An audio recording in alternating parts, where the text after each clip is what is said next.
जय तल सद्गुरु प्रभु महाराज को जय। गुरुर्ब्रह्मा गुरुर्विष्णु गुरुर्देवो महेश्वरः गुरु साक्षात् परब्रह्म तस्मै श्री गुरवे नमः। श्री दक्षिणामूर्ति समारंभां श्री शिवराम दीक्षितमध्यमां श्री बुरहानार्य पर्यन्तं वंदे श्री सत्ययाक्य गुरु परंपरां। जय तल सद्गुरु प्रभु महाराज को जय। ఈరోజు మరి అచల పరిపూర్ణ గురుభక్తురాలు శ్రీ కౌకుంట్ల జగదాంబ గారి యొక్క మరి ఆరాధనా కార్యక్రమం ఈరోజు జరుపుకుంటూ ఉన్నాం. మరి వారి కుటుంబ సభ్యులందరూ కూడా ఈ యొక్క కార్యక్రమాన్ని చాలా శ్రద్ధగా భక్తితో ఎంత చెయ్యాలో అంత చేశారు. ఎందుకంటే వాళ్ళ అమ్మగారి మీద వాళ్ళకున్నటువంటి ప్రేమ అది ఇక్కడ అర్థమవుతుంది, వ్యక్తమవుతుంది. ఎందుకంటే మరి జగదాంబ గారికి కూడా గురువుగారి యందు అంత భక్తి ఉంది. గురువుగారే కాదు, కుటుంబ సభ్యులందరి పట్ల కూడా అంత ప్రేమ మనం చూస్తూ ఉంటాం. లోకంలో ఎంతోమందిని చూస్తూ ఉంటాం, కానీ ఆ లోకంలో అంత ప్రేమ మరి చూపెడతారో లేదో తెలియదు అనమాట. నాకు తెలిసినంతవరకు చాలా వరకు కూడా వారికి కోపం అనేటువంటిది నాకు తెలియదు అనమాట. నేను చూడలేదు ఇంతవరకు. నేను చాలా సందర్భాల్లో వారిని కలిసినప్పుడు ఎప్పుడు కూడా కోపం అనేటువంటిది కించిత్ కూడా వారిలో కనపడదు. ఎవరితోటైనా పలకరించాలంటే ఎంతో ఆప్యాయంగా, ప్రేమగా, మృదుమధురంగా పలకరించేటువంటి వారు, మందలించేటువంటి వారు, అంత సౌమ్యంగా, అంత సున్నితంగా, సరళంగా మాట్లాడేటువంటి వారు. మరి వారికి వారే సాటి. అలాంటి వారు మనకు లోకంలో చాలా అరుదుగా కనిపిస్తుంటారు. లోకంలో చాలామంది జీవిస్తూ ఉంటారు, కానీ ఇలాంటి వాళ్ళు అంటే ఇంత గొప్పగా ప్రేమ ప్రపూర్ణంగా జీవించేటువంటి వాళ్ళు చాలా అరుదుగా ఉంటారు.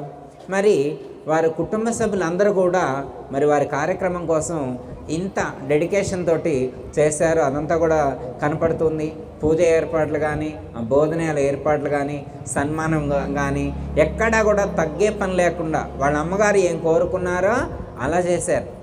ఇంకోటి ఏంటంటే జగదాంబ గారు వారు జీవించి ఉన్నప్పుడే ఏం చేయాలో చెప్పారు.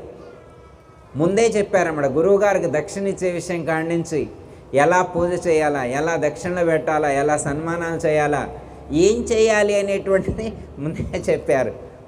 పూర్ణాలు అనే విషయం కూడా వాళ్ళు భక్షాల ఏదన్నారు కమ్మా, అవి పెట్టాలని చెప్పారు. ఈ కార్యక్రమంలో మీరు తప్పనిసరిగా అవి పెట్టాలని వారు ముందే వాళ్లకు గైడ్ చేస్తారనమాట. మీరు ఈ కార్యక్రమం ఎక్కడా కూడా లోటు లేకుండా గురువు గారు వారు చేశారంటే వారు ఆలోచించండి. వారికి ముందే తెలుసు ఇదంతా ఏది ఎప్పుడు ఎలా జరుగుతుంది అనేటువంటి విషయం వారికి ముందే తెలుసు. ఎందుకంటే వారు నిరంతరం అదే భావంతో, అదే ధ్యానంతో ఉన్నారు. చివరి క్షణం వరకు కూడా అదే గురువుగారు ఏ భావాన్ని అయితే సూచించారో ఆ భావానికి అనుగుణంగానే వారు జీవించారు. అంటే ఒకరోజు పరంపదించేదానికంటే ఒక రోజుల ముందు నుంచే వారికి ఆలోచన ఉండేది. అవన్నీ కూడా వాళ్ళ అందరికీ కూడా దగ్గర ఉన్నటువంటి వాళ్ళందరికీ కూడా తెలియజేస్తూ వస్తూ ఉన్నారు. 15వ తారీఖు సాయంత్రం అనమాట, నేను వైజాగ్ నుంచి వస్తూ ఉంటే అఖిల ఫోన్ చేసిందనమాట. అయ్యే ఇట్లా మరి జగదాంబ గారికి ఆరోగ్యం బాగలేదు, మిమ్మల్ని చూడాలంటున్నారు, ఎక్కడున్నారు అన్నారు. అంటే మేము వెంటనే వచ్చే పరిస్థితి లేదు. ట్రైన్లో సిగ్నల్ కూడా లేదు, వీడియో కాల్ చేయడానికి కూడా అవకాశం లేదు, రిసీవ్ చేసుకునేటువంటి పరిస్థితి లేదు. అయినా కానీ వారి ఫోటో చూపిస్తే మిట్టపల్లి సత్యనారాయణ గారు అన్నారంట. అంటే మా నాన్నగారిని గుర్తు చేసుకున్నారంటే మిట్టపల్లి సత్యనారాయణ గారి కుమారుడు అని చెప్పే ప్రయత్నం చేశారనమాట వారు. అంటే గురువుగారి పేరు వింటే వారు ఎక్కడ లేనటువంటి ఆ శక్తిని కూడగట్టుకునేటువంటి వారు.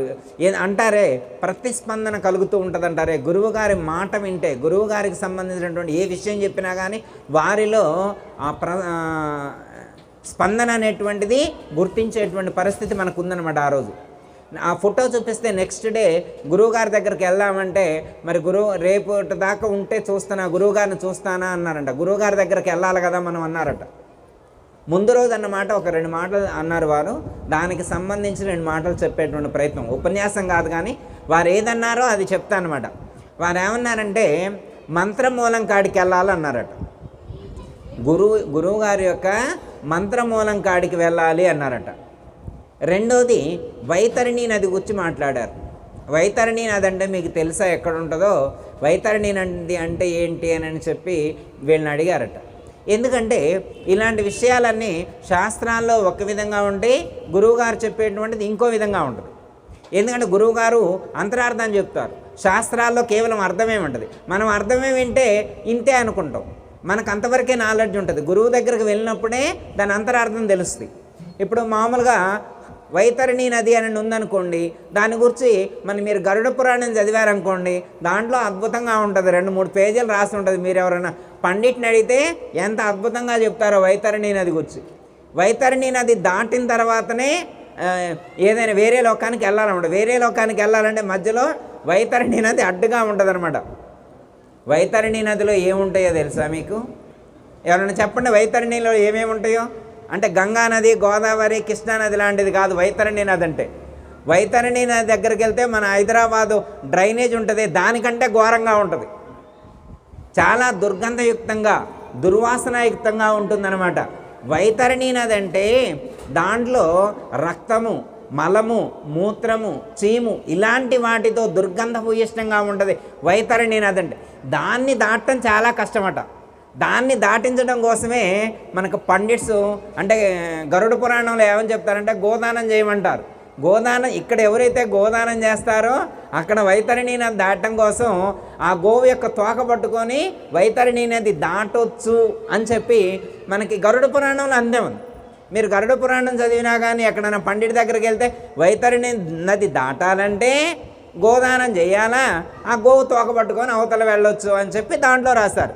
అది శాస్త్రం, దాంట్లో అలా రాశారు, మనకు అంతవరకే తెలుస్తుంది. కానీ ఇప్పుడు జగదాంబ గారు దాని గురించి ఎందుకు మాట్లాడారో తెలుసా? వైతరణి నది అంటే అందరూ అదనుకుంటారు, మన గురువుగారు చెప్పినటువంటి వైతరణి నది అది కాదు, ఇక్కడే ఉందని చెప్పారు.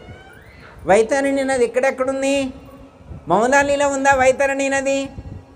హైదరాబాద్లో ఉందా వైతరణి నది? మనకు డౌట్ వచ్చింది. మరి వారు దర్శించారు. జగదాంబ గారు గురువుగారి దగ్గరికి వెళ్ళి వైతరణి నది అంటే ఏంటో వారు దర్శించారు. దానికోసం నువ్వు ఏ లోకానికి వెళ్ళాల్సిన అవసరం లేదు, ఈ లోకంలో ఇప్పుడే ఇక్కడే మీరు ప్రత్యక్షంగా దర్శించవచ్చు. అదేందండి, వైతరణి నది ఎక్కడో వేరే లోకాల్లో ఉండాల్సింది గరుడ పురాణంలో రాసింది మౌలాలీలో ఉంటవేంటి? విచిత్రంగా లేదు? ఉందా లేదా? ఏ వేణా గారు, విచిత్రంగా ఉందా లేదా? మౌలాలీలో ఉంటవేంటండి వైతరణి నది? మరి అమీర్పేటలో ఉంటుందా? చార్మినార్లో, సికింద్రాబాద్లో ఉంటుందా వైతరణి నది? ఒక మౌలాలీలోనే ఉంటుందా? అసలు వైతరణి నది అంటే ఏంటో తెలుసుకుందాం ముందు. అది ఎక్కడుందో మీరే చెప్తారు.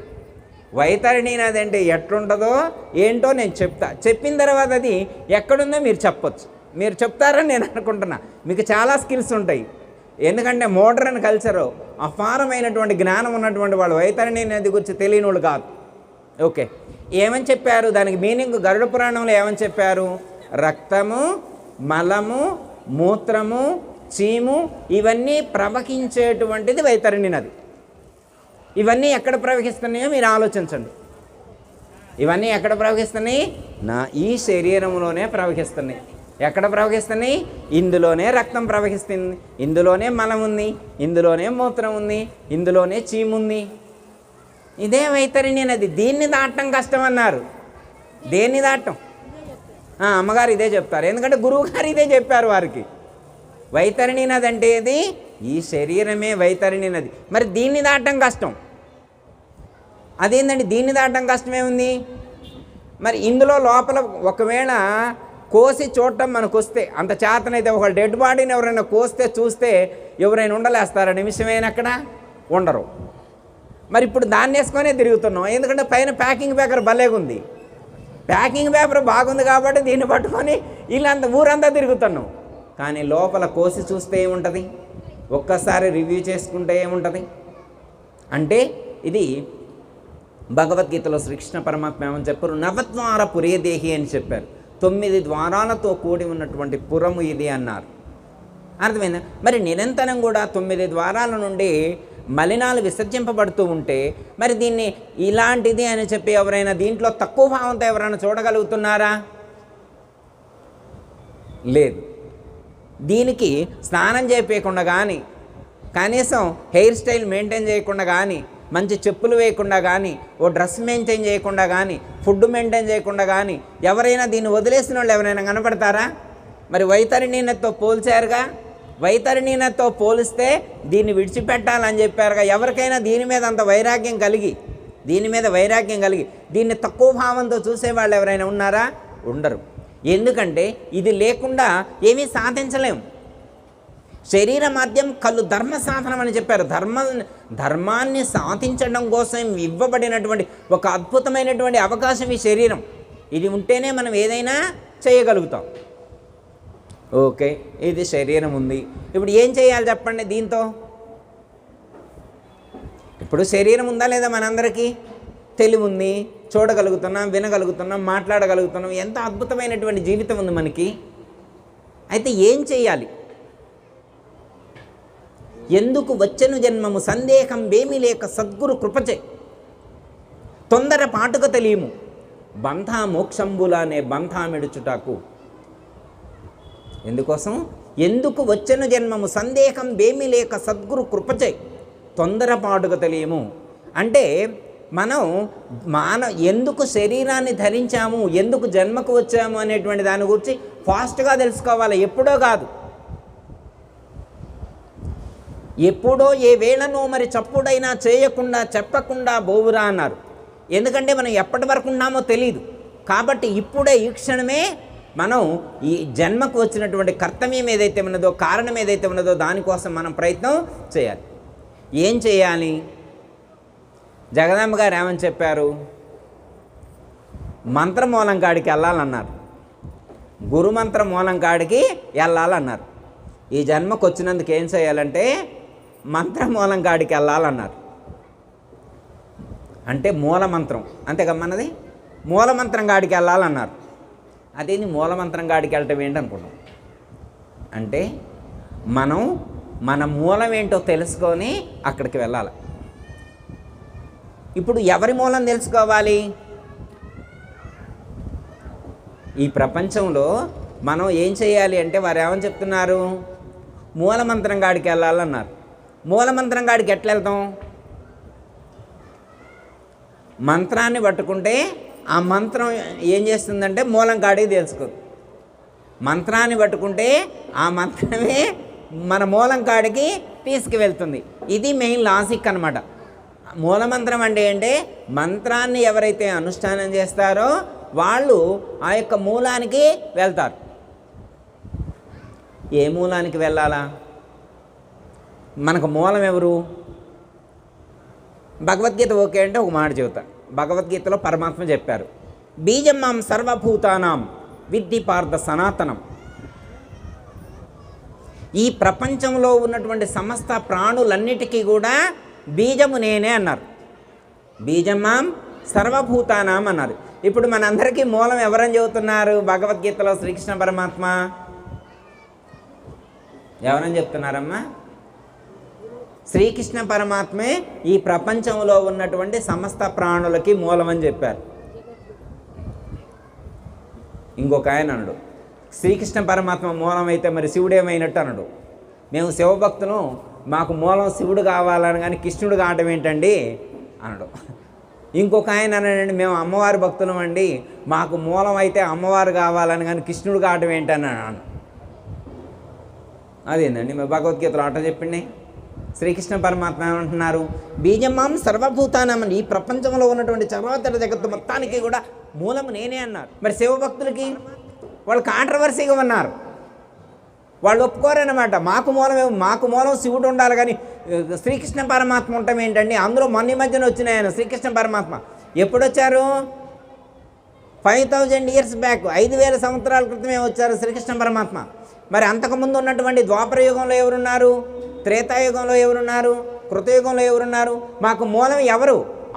అప్పుడు మూలం ఎవరు? ఇప్పుడంటే ఏమని చెప్తున్నారు? లాజిక్ అవునా కదా? ఇప్పుడు మనందరికీ మూలం శ్రీకృష్ణ పరమాత్మ అని చెప్పారు. మరి శ్రీకృష్ణ పరమాత్మ 5000 సంవత్సరాల క్రితమే కదా వచ్చింది. మరి అంతకుముందు ఉన్నటువంటి వాళ్ళకి మూలం ఎవరు? మూలం అంటే శ్రీకృష్ణ పరమాత్మ. నేనే మూలం అంటే ఆయన శరీరం అని చెప్పల. శ్రీకృష్ణ పరమాత్మ అంటే పాంచభౌతికమైనటువంటి శరీరం కాదు. పరమాత్మే చెప్తారు, ఒకవేళ నన్ను మీలాగే ఒక మనిషి అనుకుంటారేమో, నేను మనిషిని కాదు, మనిషిలా చూడమాకన నన్ను. అవ్యక్తం వ్యక్తమాపన్న మన్యంతే మామ బుద్ధేహ పరంభావ మజానంతో మమావ్యయ మనుత్తమం. నాకు 2 రూపాలు ఉన్నాయి.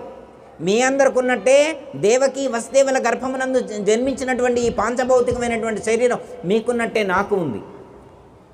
మీ శరీరం ఎట్లయితే రాలిపోతుందో పాంచభౌతికమైనటువంటి ఈ శరీరం కూడా రాలిపోతుంది. కాకపోతే మీ దానికంటే కొంచెం బెటర్, ఇది కొంచెం దివ్యమైనటువంటి లక్షణాలు కలిగి ఉన్నటువంటిది.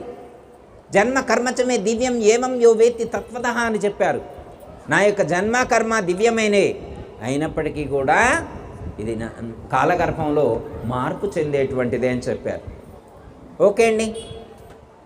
అవ్యక్తమైనటువంటి, వ్యక్తము కానటువంటి, అవ్యక్తమైనటువంటి ఏ చైతన్యమైతే ఉన్నదో, ఏ పరబ్రహ్మమైతే ఉన్నదో అట్టి పరబ్రహ్మమే మీకు, నాకు, అందరికీ మూలమని చెప్పారు. అంటే వేదంలో, ఋగ్వేదంలో ఐతరేయ ఉపనిషత్తు అని ఒకటి ఉంది. ఆ ఐతరేయ ఉపనిషత్తులో ఒక మాట చెప్తారు, చతుర్ముఖేంద్ర దేవేషు మానవాశ్వగవాదిషు. ఇదే విషయాన్ని మనకు భద్రాద్రి రామశతకంలో కూడా ఒక మాట చెప్తారు, భారతీపతి రమాపతి పార్వతీపతి వాసవాద్యకిల దేవతలయందు మానవాశ్వగవాది మశక పిపీలికాంతము జీవులందు చైతన్యం ఒక్కటి అని చెప్పారు. భారతీపతి రమాపతి పార్వతీపతి వాసవాద్యకిల దేవతలయందు మానవాశ్వగవాది మశక పిపీలికాంతము. ఎంత అద్భుతంగా చెప్పారండి. భారతీపతి అంటే తెలుసమ్మా? భారతీపతి అంటే సరస్వతీదేవి, పతి అయినటువంటి బ్రహ్మదేవుడు, ఇద్దరు. రమ పతి, రమ అంటే లక్ష్మీదేవి, పతి అంటే విష్ణుమూర్తి. పార్వతీపతి, పార్వతీదేవి, పతి అయినటువంటి ఈశ్వరుడు. భారతీపతి, రమాపతి, పార్వతీపతి. వాసవాద్యకిల దేవతల యందు, ఇంకేమని చెప్తున్నారు? సరస్వతీదేవి యందు బ్రహ్మ యందు, లక్ష్మీదేవి యందు విష్ణుమూర్తి యందు, పార్వతీదేవి యందు పరమేశ్వరుడి యందు, అలాగే వాసవాద్యకిల దేవతల యందు, సమస్త దేవతల యందు కూడా మశక పిపీలికాంతము, మానవాశ్వగవాది మశక పిపీలికాంతము. మానవులు, అశ్వము అంటే గుర్రాలు, అలాగే ఏనుగులు, మశకం అంటే దోమ, పిపీలకం అంటే చీమ. ఎంత అద్భుతంగా చెప్తున్నారండి. అంటే బ్రహ్మదేవుడి యందు, సరస్వతీదేవి యందు, విష్ణుమూర్తి యందు, లక్ష్మీదేవి యందు, పరమేశ్వరుడి యందు, పార్వతీదేవి యందు, సమస్త దేవతల యందు, అలాగే సమస్త ప్రాణులన్నింటి యందు కూడా ఏ చైతన్యమైతే ఉన్నదో అట్టి చైతన్యమే నీ యందు కూడా ఉన్నది. ఇది మనం తెలుసుకున్నట్లయితే మన మూలం ఏంటో అర్థమవుతుంది. ఇప్పుడు వారు జగదాంబ గారు మూలంలోకి వెళ్ళాలన్నారు, మంత్రాన్ని పట్టుకుంటే మూలానికి వెళ్తాను అన్నారు. మంత్రాన్ని పట్టుకుంటే మూలంలోకి వెళ్తాను అంటే ఏ మంత్రాన్ని పట్టుకుంటే మూలం కాడికి వెళ్తారు? మీ మూలం ఎవరో అర్థమైందా ఇప్పుడు? అంటే బ్రహ్మదేవుల్లో, సరస్వతీదేవిలో, విష్ణుమూర్తిలో, లక్ష్మీదేవిలో, పార్వతీదేవిలో, పరమేశ్వరుల్లో, సమస్త దేవతల యందు కూడా ఏ చైతన్యం అయితే ఉన్నదో అట్టి చైతన్యమే నీ యందు కూడా ఉన్నది అని చెప్పి ఋగ్వేదంలో చెప్పారు, ఐతరేయోపనిషత్తులో చెప్పారు. మరి వేదంలోనే అలా చెప్పారు. విష్ణుమూర్తిలో ఉన్న చైతన్యము, మనలో ఉన్న చైతన్యము ఒకటే. ఆ దాన్ని బేస్ చేసుకొని భగవద్గీతలో శ్రీకృష్ణ పరమాత్మ బీజం మాం సర్వభూతానాం అని చెప్పారు. ఓకే, అర్థమైందమ్మా? ఇప్పుడు మన మూలాన్ని ఎత్తుకోవడం కోసం ఎక్కడికి పోవాలంటే నువ్వెక్కడికి వెళ్ళాల్సినటువంటి అవసరం లేదు, నీ మూలం నీలోనే ఉంది. అమ్మయ్య, ఒక క్లారిటీ వచ్చింది. మన మూలం ఎక్కడుందంటే మనలోనే ఉంది. మన మూలం ఎక్కడుంది? మనలోనే ఉంది. మరి మనలో ఎక్కడుంది మూలం? ఎక్కడుంది? భగవద్గీతలోనే శ్రీకృష్ణ పరమాత్మ 15వ అధ్యాయం 1వ శ్లోకంలో చెప్తారు, ఊర్ధ్వమూల మధశాఖ అశ్వత్థం ప్రాహురవ్యం చందాంసి యస్య పన్నాని యస్తం వేద సవేదవిత్ చెప్పారు. మూలం ఎక్కడుందంట? ఊర్ధ్వంలో. పైన ఉందట. మూలం ఎక్కడుంది? పైనుంది. అంటే దీన్ని శ్రీకృష్ణ పరమాత్మ అశ్వత్థ వృక్షంగా పోల్చారు. ఒక రావి చెట్టుగా దీన్ని పోల్చి చెప్పారన్నమాట. ఏమని చెప్తున్నారని చెప్తే మూలం పైనుంది. ఈ శరీరాన్ని ఒక చెట్టుగా చెప్పి దీని మూలం పైన ఉందని చెప్పారు. అసలు జనరల్గా ఒక్క మాటమ్మ, లోకంలో చెట్లు వెళ్తూ చూసినాం. చింత చెట్టు మూలం ఎక్కడ ఉంటుంది? భూమిలో ఉంటుంది. భూమిలో మూలం ఉంటుంది, కొమ్మల పైకి ఉంటుంది. వేప చెట్టు భూమిలో మూలం ఉంటుంది, కొమ్మల పైకి ఉంటాయి. మామిడి చెట్టు మూలం కింద ఉండదు. తుమ్మ చెట్టు, ఏ చెట్టు అయినా. కానీ భగవద్గీతలో శ్రీకృష్ణ పరమాత్మ చెప్పేటువంటి ఈ సంసారం అనేటువంటి వృక్షానికి ఊర్ధ్వ మూలం పైన ఉందంట. ఇప్పుడు జగదాంబ గారు మూలం కాడికి పోవాలన్నారు. మూలం కాడికి వెళ్ళడానికి మంత్రాన్ని పట్టుకోవాలన్నారు. మంత్రమూలం అన్నారు. మంత్రమే మూలం దగ్గరకు చేర్చుద్ది. మూలం కాడికి వెళ్ళటానికి మంత్రం తప్ప మరొక మార్గం లేదు. కాకపోతే ఏ మంత్రాన్ని పట్టుకుంటే మూలం కాడికి వెళ్తాం అది తెలియాలి. ఎందుకంటే సప్తకోటి మహామంత్ర చిత్త విభ్రమ కారక ఏక ఏవ పరో మంత్రం గురురిత్యక్షరద్వయం అని చెప్పారు. ఈ ప్రపంచంలో 7 కోట్ల మహామంత్రాలు ఉన్నాయి. మరి ఏ మంత్రం మూలాన్ని చేర్చుద్ది? 7 కోట్ల మహామంత్రాలు కూడా నీ యొక్క చిత్తాన్ని భ్రమింపజేస్తాయి. చిత్త శాంతిని కలిగించేటువంటిది, చిత్త భ్రాంతిని నశింపజేసేటువంటి మూలమైనటువంటి మంత్రం ఏదైతే ఉన్నదో దాన్ని పట్టుకోవాలి. జగదాంబ గారు అది పట్టుకున్నారు. జగదాంబ గారు ఏం పట్టుకున్నారు? ఆ మంత్రాన్ని పట్టుకున్నారు. మూలానికి చేరే మంత్రాన్ని పట్టుకున్నారు. గీతలో శ్రీకృష్ణ పరమాత్మ ఈ శరీరం అనేటువంటి చెట్టుకి పైన మాడు దగ్గర సహస్రార చక్రంలోనే మూలం ఉందని చెప్పారు. ఊర్ధ్వ మూలం సహస్రార చక్రంలో మూలం ఉంది. అధశాఖ కిందికి శాఖోపశాఖలుగా శరీరం అనేటువంటి వృక్షము వ్యాపించి ఉంది అని చెప్పాడు. శరీరం అనేటువంటి చెట్టు కొమ్మలన్నీ కిందకున్నాయి, మూలం పైన ఉంది. మిగతా చెట్లన్నిటికీ మూలం కింద ఉంది, కొమ్మల పైకి ఉన్నాయి. ఈ శరీరం అనేటువంటి చెట్టు మాత్రమే డిఫరెంట్గా ఉంది. మూలం పైన ఉంది, కొమ్మల కిందికి ఉన్నాయి. ఓకే, ఇప్పుడు అర్థమైంది కదా. మూలం కాడికి పోవాలి. మరి పోండి, మూలం మీలోనే ఉంది కదా. మన సహస్రార చక్రంలో ఉందని చెప్పారు. శాస్త్రంలో కూడా అదే చెప్పారు. గురువుగారు కూడా అదే చెప్పారు. మరి మూలం కాడికి ఎలా వెళ్ళాలా? దానికి మంత్రం కావాలి. మూలానికి వెళ్ళటానికి ఏం కావాలా? మంత్రం కావాలి. ఏ మంత్రం కావాలి అంటే లోకంలో ఉన్న మంత్రాలతో సాధ్యమయ్యేది కాదు. అందుకే గురువుగారు ఏమని చెప్పారు? సోహం అనేటువంటి మంత్రము ద్వారా, సోహం అనేటువంటి మంత్రము ద్వారా ఈ యొక్క సోహం అనేటువంటి మంత్రాన్ని ప్రాణంతో అనుసంధానం చేసి సుషుమ్నా నాడి ద్వారా ఊర్ధ్వగమనం చేయించినట్లయితే, సహస్రార చక్రానికి తీసుకువెళ్ళినట్లయితే మూలం కాడికి చేరుకుంటావు. నీ మూలం కాడికి నువ్వు చేరుకుంటావు. ఎప్పుడైతే నువ్వు నీ మూలం కాడికి వెళ్తావో అప్పుడు నీకు దివ్యానుభూతి కలుగుతుంది, బ్రహ్మానందానుభూతి కలుగుతుంది, ఆత్మానుభూతి కలుగుతుంది. బ్రహ్మానందం పరమసుఖదం కేవలం జ్ఞానమూర్తిం అని చెప్పబడినటువంటి స్థితి మనకు అనుభూతికి అందుతుంది. ఎంత గొప్ప విషయం అండి. మన మూలం కాడికి వెళ్ళడానికి ఒక మంత్రం ఉంది, మన మూలం కాడికి వెళ్ళడానికి ఒక మార్గం ఉంది. మరి వెళ్ళొచ్చుగా. మరి ఎంతమంది వెళ్తున్నారు? రోజు వెళ్ళి రావచ్చు. ఇప్పుడు పక్కనే శివాలయం ఉందనుకోండి, వెళ్ళాలనుకున్న వాళ్ళు ఉదయం వెళ్తారు, మధ్యాహ్నం వెళ్తారు, సాయంత్రం వెళ్తారు. ఒకళ్ళకి వెళ్ళాలని లేదు, నెల రోజులైనా వెళ్ళలేదు, సంవత్సరమైనా వెళ్ళట్లేదు. ఎందుకు వెళ్ళట్లేదు? పక్కనే ఉన్నా ఎందుకు వెళ్ళట్లేదండి గురువు గారు? శివాలయం పక్కనే ఉన్నా ఎందుకు వెళ్ళట్లేదు? వాళ్ళకి వెళ్ళాలనిపించట్లేదు. వెళ్ళాలనిపించట్లేదు కాబట్టి వెళ్ళట్లేదు. అదే వెళ్ళాలనిపిస్తే రోజుకి 4 సార్లు తిరుగుతున్నాడు ఒక ఆయన, రోజుకి 8 సార్లు తిరుగుతున్నారు ఒక ఆయన. ఇంట్రెస్ట్ పెరిగితే రోజు వెళ్తారు, రోజుకి 8 సార్లు 9 సార్లు కూడా వెళ్తారు. అలాగే నీ మూలం నీలోనే ఉందని తెలుసుకున్నప్పుడు, నీ మూలం నీలోనే ఉందని తెలుసుకున్నప్పుడు, ఈ శరీరానికి లోపలే నీ యొక్క మూలం ఉందని తెలుసుకున్నప్పుడు మరి ఎన్నిసార్లు వెళ్ళొచ్చుంటో వచ్చాక ఇప్పుడు నేనున్న వచ్చాకంటే మళ్ళీ ఇక్కడికి వచ్చాక కాదు, మౌలాలికి వచ్చాకని కాదు. ఇక్కడికి వచ్చాక ఎన్నిసార్లు వెళ్ళినవంటే ఇక్కడికి వచ్చాకంటే ఈ శరీరాన్ని ధరించాక. నాకు ఇప్పుడు 53 సంవత్సరాలమ్మా. ఈ శరీరాన్ని ధరించి 53 సంవత్సరాలు అయిన తర్వాత నేను నా మూలం ఎక్కడుందని తెలుసుకొని అక్కడికి ఎన్నిసార్లు వెళ్ళొచ్చుంటా?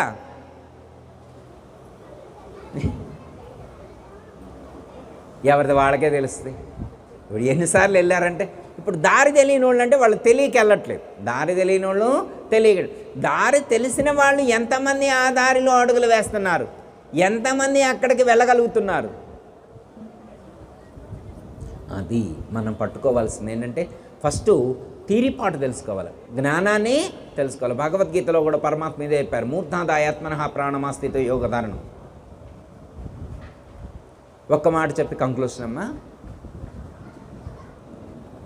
8వ అధ్యాయంలో పరమాత్మ 2 శ్లోకాలు చెప్తారు. ఆ 2 శ్లోకాలు గుర్తు చేస్తా. ఇప్పుడు సమయం సందర్భం కాబట్టి గుర్తు చేస్తా. ఇంకా పెద్దలు కూడా ఉన్నారు, చెప్పేవాళ్ళు కూడా ఉన్నారు. అంతకాలే చ మామేవ స్మరన్ముక్త్వా కలేబరం.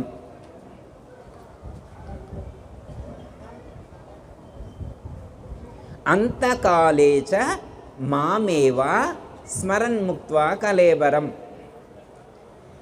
అంటే అంత్యకాలమందు కూడా సాధన చేయాలి. అర్థమైందా? నామినల్గా సాధన చేస్తే కాదు. ఎవరైతే అంటే అక్కడ చెప్పడం ఏంటంటే చివరి క్షణంలో కూడా అదే ధ్యానంలో ఉండాలి అని చెప్పారు. చివరి క్షణంలో కూడా అదే భావనతో జీవించాలి, అదే విధానంగా నడుచుకోవాలని చెప్పారు. ఇప్పుడు గురువుగారు ఏం గైడ్ చేశారో ఆ పద్ధతిగా జీవించాలని చెప్పారు. జగదాంబ గారు సేమ్ అదే స్థితిలో ఉన్నారు చివరి క్షణాల్లో.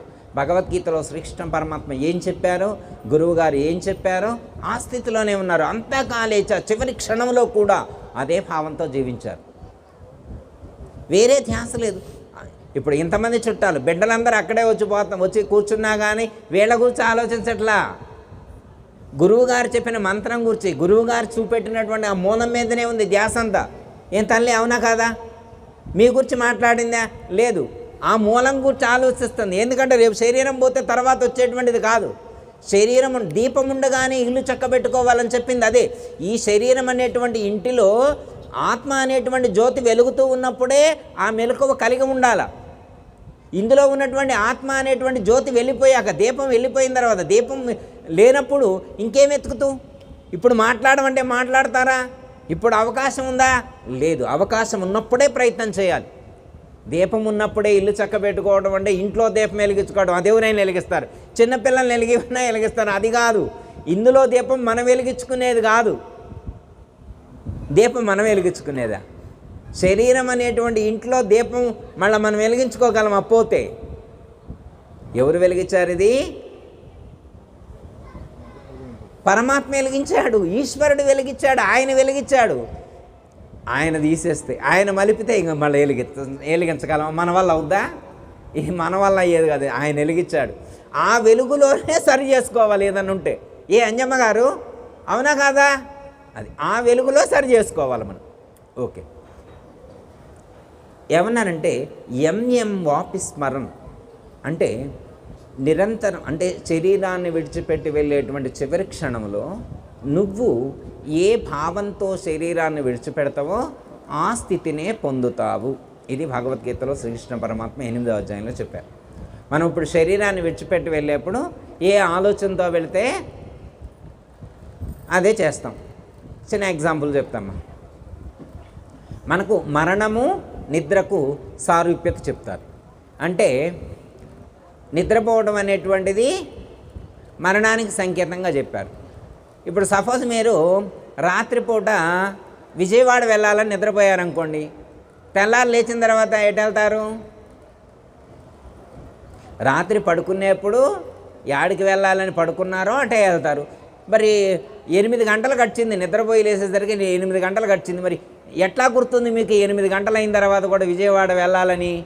మీకు గుర్తుందే? భలే గుర్తుందే.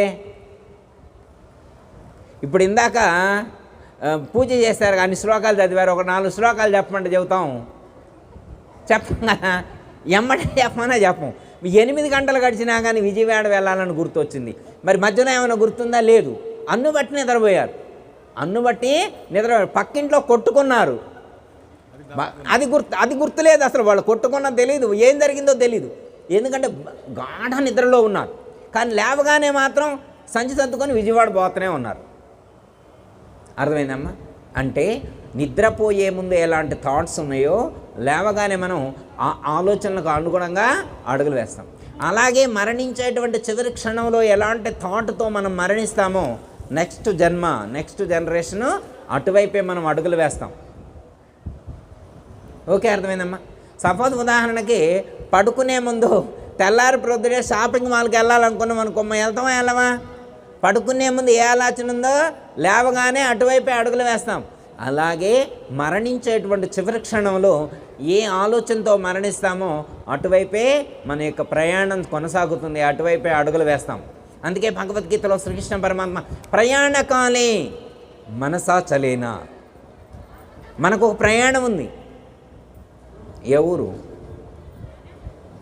మనం వెళ్ళాల్సిన ప్రయాణం యాడికి? ఏ కళాది గారు చెప్పండి, ఎటు పోవాలి మనం? కోకటపల్లి వెళ్ళేది కాదుగా. కోకటపల్లి ఎవరైనా పోతారు, మూలంకాడికి ప్రయాణం చేయాలి. మన ప్రయాణం అంటే మూలంకాడికి పోయేవాళ్ళు ఉంటారు, ఇంకాడికో పోయేవాళ్ళు ఉంటారు. మన ప్రయాణంగా మాత్రం మూలంకాడికే వెళ్ళాలని మనం అనుకున్నాం. అయితే శరీరాన్ని విడిచిపెట్టి వెళ్ళేప్పుడు ఆ మూలం మీద దృష్టి పెట్టుకొని వెళితే అక్కడికే వెళ్తాం. 2 ఎగ్జాంపుల్స్ చెప్పి కంక్లూషన్. జడభరతుడు, ఆయన భరతుడు ఒక మహాయోగి. ఆయన కూర్చుంటే, ఆయన ధ్యానంలో కూర్చుంటే ఆయన జడంలా మారిపోయేవాడు. జడభరతుడు అని ఎందుకన్నారంటే ఆయన కూర్చొని ధ్యానం చేస్తుంటే జడంలా మారిపోయాడు. ఆయన మీద నుంచి తేళ్ళు పాములు అటు ఇటు తిరుగుతున్న ఆయన కదలలేదంట, జడంలా ఉన్నాడు. అందుకని ఆయన జడభరతుడు అన్నాడు. జడం అంటే కదలకుండా ఉండేవాడు అని అర్థం. యోగంలో అంత నిష్ణాతుడైండు ఆయన, అంతటి అపారమైనటువంటి నైపుణ్యాన్ని సాధించాడు జడభరతుడు. మరి అలాంటి జడభరతుడు, అంత సిద్ధి పొందినటువంటి మహాత్ముడు కూడా చివరి క్షణంలో జింక మీద వ్యామోహంతో వెళ్ళి మళ్ళీ జంకై పుట్టాడు. మరి అలాంటి యోగ సిద్ధిని పొందినటువంటి జడభరతుడు జింక మీద వ్యామోహంతో శరీరాన్ని విడిచిపెట్టి మళ్ళీ జంకై పుట్టినప్పుడు మరి మనం ఏ ఆలోచనతో అడుగులు వేస్తే, ఏ ఆలోచనతో శరీరాన్ని విడిచిపెడితే అటువైపే మళ్ళీ జన్మ తీసుకునేటువంటి అవకాశం మీకు తెలిసే ఉంటుంది. ఒక గురువుగారు కాశీలో పరమపదించాలని కాశీకి బయలుదేరి వెళ్తారనమాట. అక్కడ మోసేవాళ్ళు ఉంటే వాళ్ళని తీసుకొని వెళ్తామంటే వెళ్తూ ఉంటారు. వాళ్ళు తీసుకొని వెళ్తూ ఉంటే ఇంకా ఆయనకు ఆరోగ్యం క్షీణించింది. ఇంకా దగ్గరకు వచ్చిందా అని అడుగుతుండే వాళ్ళని, అయ్యా ఇంకొంచెం వెళ్ళాలని. ఇంకా చివరి క్షణం లాస్ట్ శ్వాస తీసుకునేటువంటి టైంలో అసలు ఎక్కడ దాకా వచ్చిందని చెప్పి ఆ పల్లకీలో నుంచి ఆ కట్టన పక్కకని అటువైపు చూశాడు. అక్కడందరూ చెప్పులు కుట్టేవాళ్ళు ఉన్నారు. ఆ చెప్పులు కుట్టే వాళ్ళ ధ్యాసలో శరీరాన్ని విడిచిపెట్టిండు. మళ్ళీ వాళ్ళింట్లోనే పుట్టిండు. కాశీకి వెళ్ళాలని ప్రయాణమై కూడా మళ్ళా చివరి క్షణంలో ఆ ధ్యాసతో శరీరాన్ని విడిచిపెట్టాడు కాబట్టి మళ్ళీ అక్కడ పుట్టాల్సినటువంటి పరిస్థితి ఏర్పడింది. అందుకే ఏమంటున్నారంటే చివరి క్షణంలో ఎలాంటి ఆలోచన ఉంటుందో దానికి అనుగుణమైనటువంటి శరీరాన్ని ధరించవలసినటువంటి పరిస్థితి ఏర్పడుతుంది. కాబట్టి చివరి క్షణంలో పరమాత్మ ధ్యానంలో మీరు వెళ్ళాలి అని చెప్పారు. ఓకే, మనకి ఒక క్లారిటీ ఏమొచ్చిందంటే ఇప్పుడు జగదాంబ గారు లాస్ట్ మినిట్లో ఎట్లయితే మూలంకాడికి వెళ్ళాలన్నారో మనం కూడా అదే ధ్యానంలో ఉండి మరి ఆ లాస్ట్ రోజు వరకు ఉంటే చాలుగా, మిగతా రోజుల్లో మన పనులన్నీ పూర్తి చేసుకొని మాకిలా మిగతా రోజుల్లో మన పనులన్నీ చేసుకొని ఆ లాస్ట్ రోజు జగదాంబ గారు లాస్ట్ రోజు ఎట్లా మొహంలోకి వెళ్ళాలనుకున్నట్టు మనం కూడా ఆ ఒక్కరోజు అనుకుంటే సరిపోయింది. అనవసరంగా గుళ్ళకెందుకు, దేవాలయాలకు ఎందుకు, ప్రదక్షిణలు, పూజలు, వ్రతాలు, జపాలు, గురువుల చుట్టూ తిరగడం, ఇదంతా అవసరమా? లాస్ట్ రోజు అనుకుంటే సరిపోయిందిగా. పోనీ ఓకే, ఒక కంక్లూషన్కి వద్దాం. లాస్ట్ రోజున ఇది అనుకుంటే సరిపోయింది, మిగతా రోజుల్లో అనుకోవాల్సిన అవసరం లేదు. భగవద్గీతలో చెప్పింది ఇదే, అవునా? అయితే ఇప్పుడు పరీక్ష రాయాలనుకోమ్మా, లాస్ట్ రోజు చదువుకుంటే సరిపోయిందా? సంవత్సరం అంతా చదువుకోకుండా పరీక్షంగా చాలా రోజులుంది, చాలా రోజులుంది, లాస్ట్కు బొక్కు ధరిస్తే పాస్ అవుతారా? అదేంది పాస్ కాడా? సంవత్సరం అంతా చదువుతూ ఉండి లాస్ట్ రోజు కూడా చదివితే పాస్ అయ్యే అవకాశాలు ఉండొచ్చు. అంతేగాని సంవత్సరం మొత్తం ఏమీ చదవకుండా లాస్ట్ రోజే పేపర్ పట్టుకొని ఒక గీత గీద్దామనుకుంటే అటు ఇటు కాకుండా పోయింది. అందుకే ఏమని చెప్తున్నారంటే చివరి క్షణం వరకు కూడా అదే ధ్యానంలో ఉండాలి. మిగతా రోజుల్లో కూడా ప్రతి క్షణం కూడా అవేర్నెస్తో ఉండాలని. ఎందుకంటే ఎప్పుడు శరీరాన్ని విడిచిపెడతాము అనేటువంటి విషయం మనకు తెలియదు కాబట్టి. ఎట్లా అంటే అమ్మా, ఆంజనేయ స్వామికి శ్రీరాముడు పట్టాభిషేకం అయిన తర్వాత ఒకరోజు అక్కడ ఉన్నటువంటి వాళ్ళందరూ ఏ సేవ ఈదలుచుకోలేదట. ఆంజనేయ స్వామికి ఏ సేవ చేయకుండా వాళ్ళే అందరూ పంచుకున్నారు. ఏదైనా చిన్న సేవ నీకు సేవ లేదన్నారు. వాళ్ళు ప్లాన్ ప్రకారమే చేస్తారు. అప్పుడు ఆంజనేయ స్వామి అనంట చిటికేసే సేవని అన్నాడు. ఈ చిటికేసే సేవండి స్వామివారు అన్నం తిన్న తర్వాత ఆవలిస్తారు కదా, ఆవలిచ్చినప్పుడు ఇట్లా చిటికేయటం అన్నాడు. పోసి ఇంతే కదా, ఆయన ఎప్పుడో ఒకసారి తింటాడు, ఏమైనా ఒక చిటికేస్తారు పోతారు, ఏముందిలే అనుకున్నాను. సరే ఇక అయిపోయింది. స్వామివారు అన్నం తినొచ్చి కూర్చున్న తర్వాత ఎదురుగా వచ్చి మఠం వేసుకొని కూర్చున్నాడు.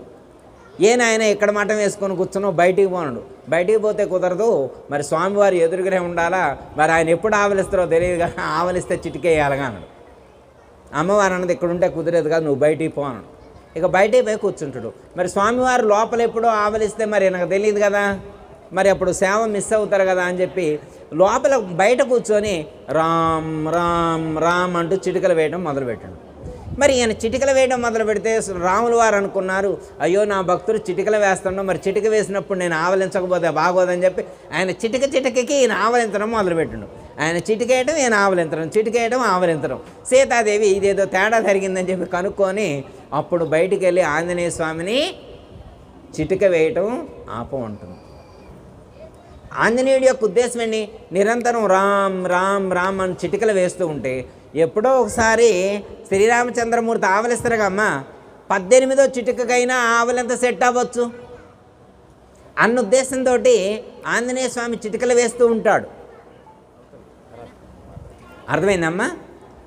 అట్లాగే నిరంతరం మనం స్మరణ చేస్తూ ఉంటే, ఆంజనేయ స్వామి నిరంతరం చిటికలు వేస్తూ ఉంటే ఏదో ఒక చిటిక వారు ఆవలించినటువంటి ఆవలింతకు సరిపోయినట్లుగా మనం కూడా నిరంతరం స్మరణ చేస్తూ ఉంటే మనం చేసేటువంటి స్మరణ ఆ చివరి క్షణంలో చివరి శ్వాస విడిచేటువంటి క్షణంలో కూడా మనం అదే భావనలో శరీరాన్ని విడిచిపెట్టేటువంటి అవకాశం ఉంటుంది. కాబట్టి అప్పుడు మనం శరీరాన్ని విడిచిపెట్టినా కానీ ఆ స్థితి మనకు కుదురుతుంది.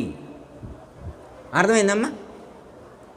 అంటే చివరి క్షణంలో ఎప్పుడు శరీరాన్ని విడిచిపెడతామో మనకేమైనా అగ్రిమెంట్ ఉందా, ఏమైనా రాసుకొని వచ్చామా తెలియదు మనకి. కాబట్టి నిరంతరం అదే ధ్యానంలో ఉంటే, అదే స్మరణ చేస్తూ ఉంటే ఎప్పుడు జీవుడు వెళ్ళిపోయినా కానీ ఆ ధ్యాసలోనే వెళ్ళిపోతాడు, మూలానికి చేరుకు.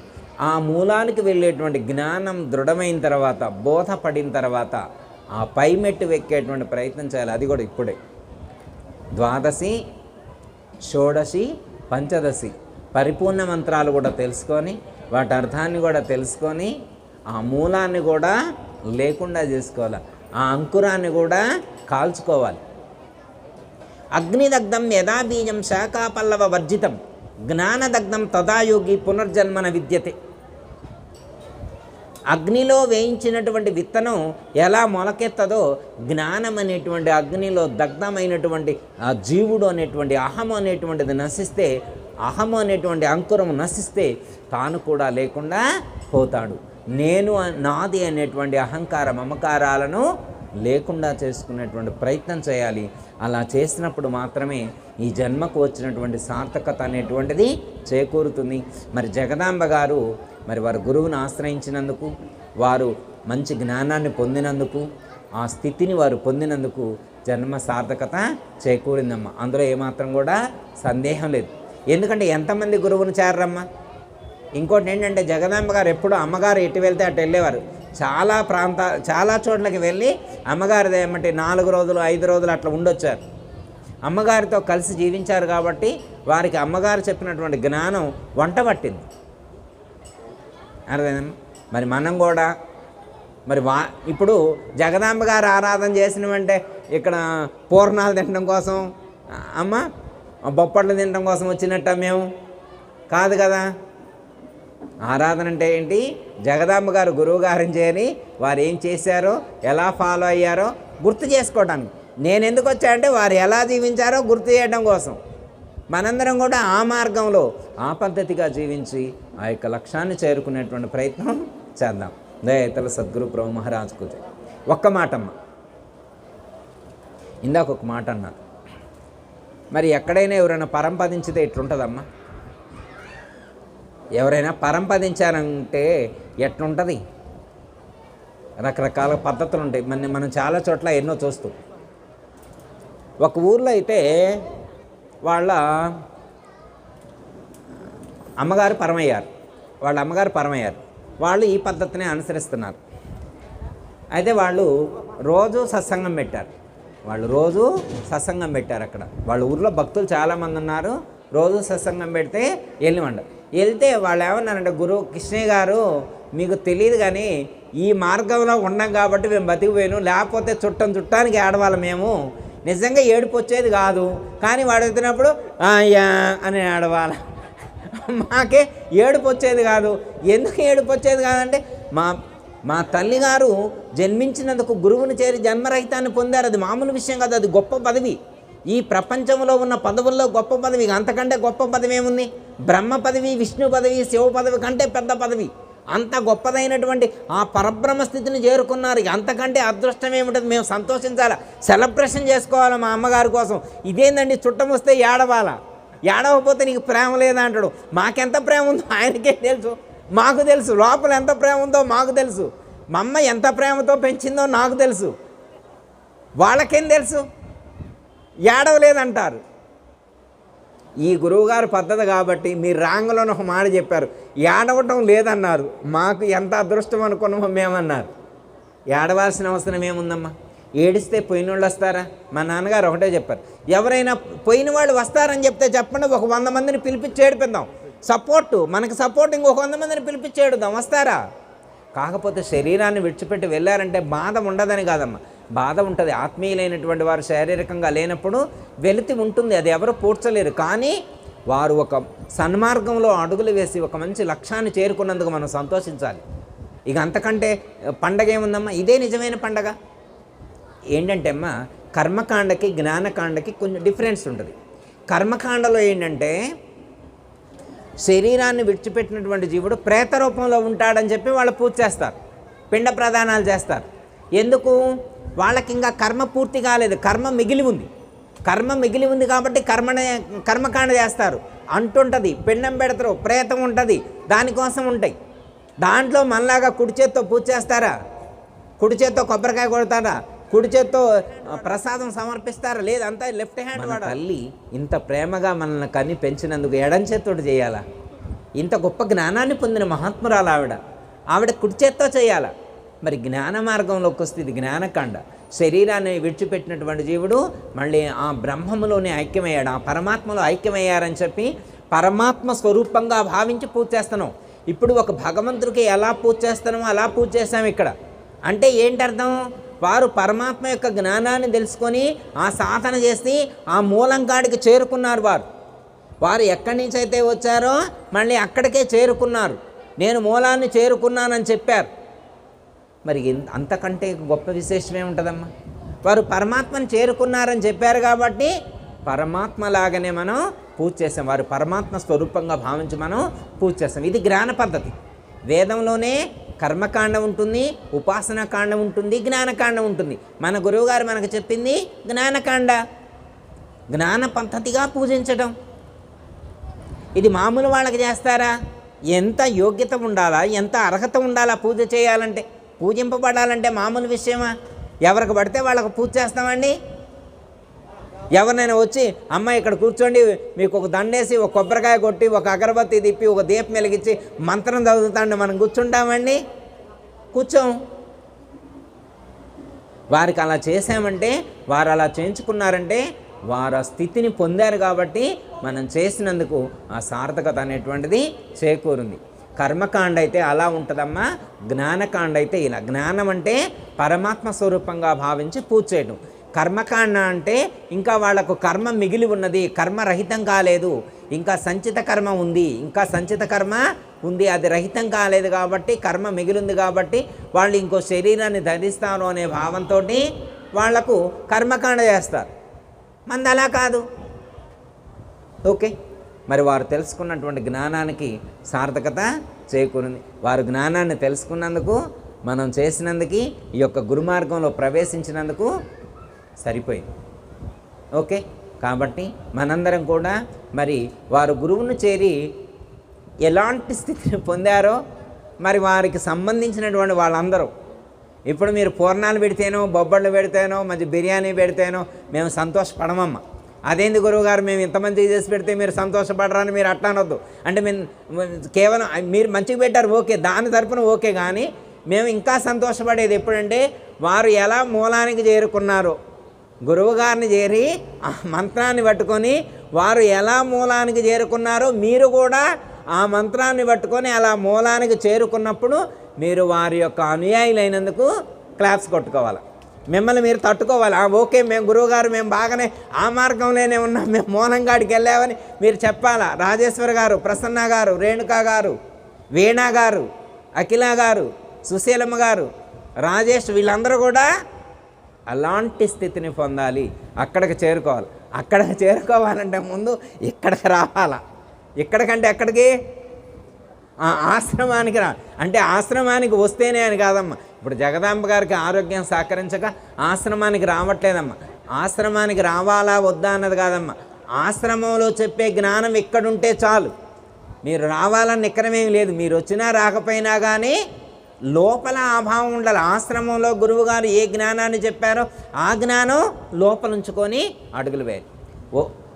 ఎందుకంటే లోపల ఆ జ్ఞానం ఉంటే మీరు ఆటోమేటిక్గా వచ్చేస్తారు. లోపల జ్ఞానం ఉంటే ఆటోమేటిక్గా వచ్చేస్తారు. అవునా కదా? ఇప్పుడు ఇంతమంది చుట్టాలు ఉన్నా కానీ జగదాంబ గారు గురువుగారిని గుర్తు చేసుకున్నారా లేదా? అవునా కాదా? చివరి క్షణంలో గురువుగారి యొక్క గుర్తులో వారు ఉన్నందుకు ఆ గురువుగారి యొక్క అనుగ్రహమే వారి మీద ప్రసరితమై వారికి అతి ఉన్నతమైనటువంటి స్థితి కలిగేట్లుగా పరమాత్మ చేశారు. వారి యొక్క ప్రయత్నం కూడా అలాగే ఉందమ్మా. మనందరం కూడా ఆ స్థితిని పొందేటువంటి ప్రయత్నం చేద్దాం. ఓకే, దయతల సద్గురు ప్రభు మహారాజు కూర్చొని అందరికీ జయ గురు. మరిన్ని ఆధ్యాత్మిక రహస్యాల కోసం అచల బోధ, ఆత్మబోధ, భగవద్గీత, అలాగే పండుగల్లో దాగిన అర్థాలు, అంతరార్థాల కోసం మరియు యోగము, ధ్యానము మొదలైన అనేక ఆధ్యాత్మిక తెలుగు ప్రవచనాల కోసం క్రింద ఉన్నటువంటి రెడ్ కలర్ సబ్స్క్రైబ్ బటన్ను క్లిక్ చేయండి. అలాగే ప్రక్కనే ఉన్నటువంటి గంట సింబల్ను నొక్కండి. అలాగే ఈ వీడియో మీకు నచ్చినట్లయితే లైక్ చేయండి మరియు షేర్ చేయండి. జై గురు.